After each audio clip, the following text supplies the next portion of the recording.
welcome here to TalkFCB and welcome back to the channel, guys, and congratulations if you've made it here after that whirlwind end to the transfer window. There is going to be plenty coming up on both channels today, so stay tuned because we have so much to discuss. Right here, right now, it's all about Griezmann, his exit to Atlético Madrid. We're also going to be talking about the incoming Luuk De Jong and exactly why the striker has been signed this summer. And we're also going to be talking about the big breaking news. Barca's new number 10, it's Ansu Fati. Because if we do indeed start at the very end there of deadline day, when it was just about confirmed that Antoine Griezmann would be leaving Barca to rejoin his former club Atlético Madrid there, the deal went through in the very final moments of the transfer window. Griezmann there rejoins Atlético on a loan deal for the coming season. Now for that initial loan, Atlético there are going to pay 10 million euros, and it's then stated in that deal that there's an option to extend that loan by a further year.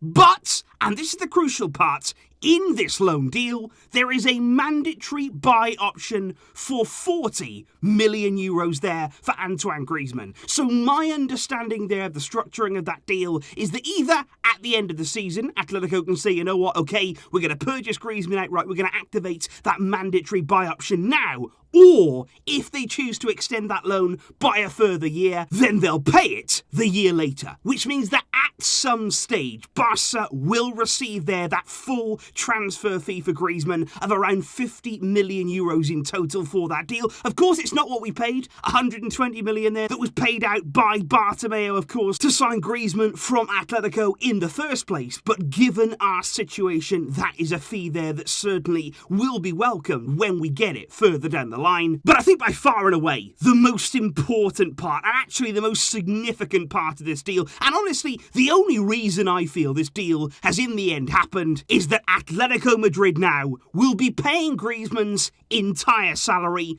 immediately. Barca now will have no responsibility, and Griezmann is well and truly off our wage bill, which means that Barca will be saving around 35 million per year in wages. Because we all know Griezmann, of course, with the exit of Messi, was comfortably, and I mean comfortably, Barca's highest earning player, and that's an enormous amount to move there off that wage bill. Because you think about the transfer fee there, Griezmann, you know, it could be 40, it could be 50 million euros by the time we get that money. But if that's in 2 years' time, we would have effectively saved around 70 million in wage mass, and that is absolutely huge. And of course we have lost the quality of Griezmann. He is a very, very good player. We all know what he can do. Of course as well, we haven't really outright replaced him. We lost him at the very end of the transfer window with nobody really coming in the other way in that profile, and we have sent him, and I think that's the most disappointing part, to a rival club, but it was our only option. It was either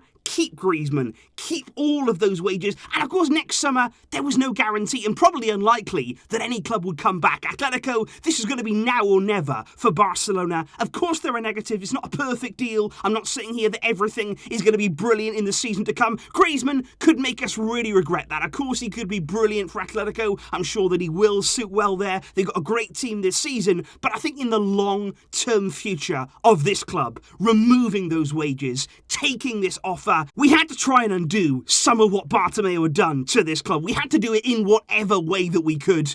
This was a deal that in the short term, there may be questions, but in the long term, you could understand it, and financially, it helps us massively. And I think in terms of Antoine Griezmann's career at Barcelona, over 100 appearances that he did make for the club, I think his one big disappointment will be he's only leaving with just the one trophy, his Copa del Rey title that he won. And to be fair, that was probably the best competition that he had at Barca. He was absolutely brilliant there on our way to the Copa del Rey title, so he can certainly leave with very fond memories there. But I think he would have been disappointed not to leave with a league title, to have also not had really a deeper run and more success success in the Champions League, and to be perfectly honest with you, it never really worked out, did it? Griezmann's time at Barca, you were often talking about the position, you're often talking about exactly where he's going to play his best football. You know, would it be with Messi? Would it be combining there? Would it be without Messi now this season? But I think even in the opening games of the season, he was still ghosting through games. He was still looking like a player who was lost there out on the field in a Barca shirt. I think it's best for everybody, really, that he does now go back to his former club, and whether he can recapture his former glory, we will have to wait and see. But the one thing that I do want to say is, you can never ever doubt Griezmann's commitment. He does leave here, maybe not having achieved what he wanted to at the club, but his will to succeed, his attitude, his personality. I really do appreciate all of that hard work and the spirit that Griezmann has brought to this club. In the dressing room, I'm sure they will miss his personality, but Griezmann now moves on to Atletico.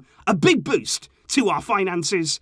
It is going to be tough in the coming season, and Griezmann for sure will be trying to make us pay. And I do wish Griezmann all the best of luck, but of course at Atletico, not too much luck. But of course, guys, it wasn't only Antoine Griezmann there that was really bringing to life the end of the transfer window, because there was an incoming player for Barca at the very depth of the window. It was Luuk De Jong, who's joined there on a season-long loan there until the end of the current campaign. Barca will be indeed paying Luuk De Jong's wages, which apparently are not going to be significant. This is not going to be a high-earning player by any means, and we will hold the option to buy the Dutchman at the end of the season, but that is only an option to buy, not an obligation, crucially. And it is interesting when you look at the kind of player, the kind of profile that Luuk De Jong is. I think during his career, he was prolific in the Netherlands. He was absolutely fantastic in his time at FC Twente, and especially at PSV. 112 goals in 204 matches there at PSV. Some serious numbers, but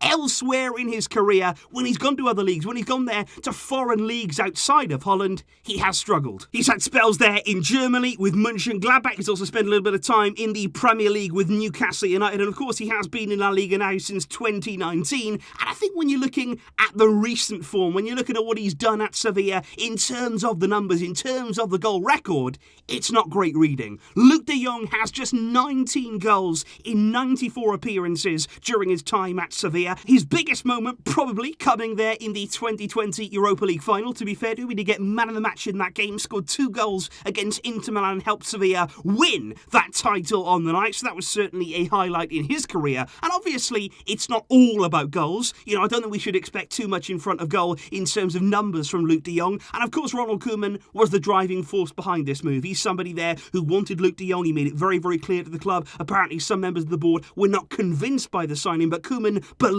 in De Jong and what he can bring. He will know exactly what kind of player he's getting, of course, having worked with him with the Dutch national team. And I think in all honesty, guys, when it comes down to it, the expectations, personally on my side, they are low. I'm not going to start bashing the player. I'm not going to start abusing the player before he's even pulled on the Barca shirt. Far, far from it. De Jong will bring experience. He will bring something there to the young team that we have. He is an outright number 9. He does fit the profile there of being a target man, somebody who we can play off, somebody who does give you a little bit different there, 6'2" tall. And if that's what Koeman is looking for, if he does just want something a little bit different, then it'll be interesting to see exactly how he gets on. And especially when the likes of Aguero and Ansu Fati are back in this team, when they're back fit, how much is Luuk De Jong even going to play in this team? I think it's very, very unlikely. I would say near impossible that we are going to keep De Jong beyond this season. I think it is just going to be a stopgap until next summer. And I'm kind of glad in a way that it's a loan deal, because obviously in the past under Bartomeu, we have been very, very prone to making real panic signings. You think there of Martin Braithwaite, you paid 19 million just to get somebody in now. We've not made that mistake this time. Yes, we could have signed no one. Yes, this deal to me seems unnecessary,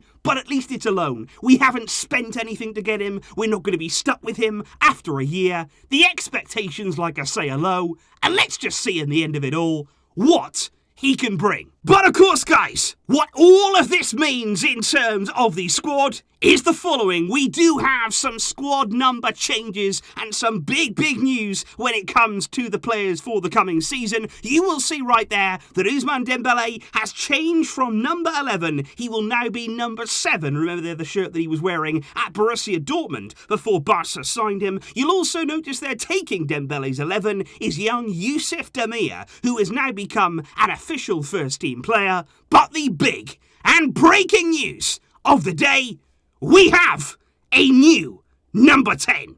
Ansu Fati steps up and takes on the enormous challenge there of stepping into that number 10 shirt. I think it is huge responsibility. There is huge weight that comes with that shirt. My ideal preference would have been that it stayed free for this season. I think filling Messi's shoes, even attempting to do anything like that, it's impossible. But I think if anybody was going to get it, if we had to give out the number 10, I am glad that Ansu has been chosen. He's accepted the shirt with pride, with honour.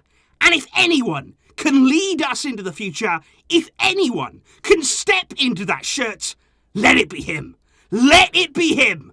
And let's see what Ansu, as the number 10 and the talisman of this club's future, can do. So please, guys, do let me know your thoughts in the comments down below when we're talking there about Antoine Griezmann's exit, Luuk De Jong's arrival, and indeed Ansu Fati as the number 10. That is huge news, and it's great to see him there with a big smile on his face as his road to recovery is coming towards its end.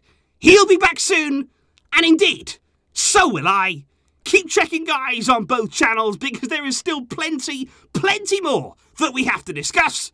I will see you soon, and I thank you indeed for watching.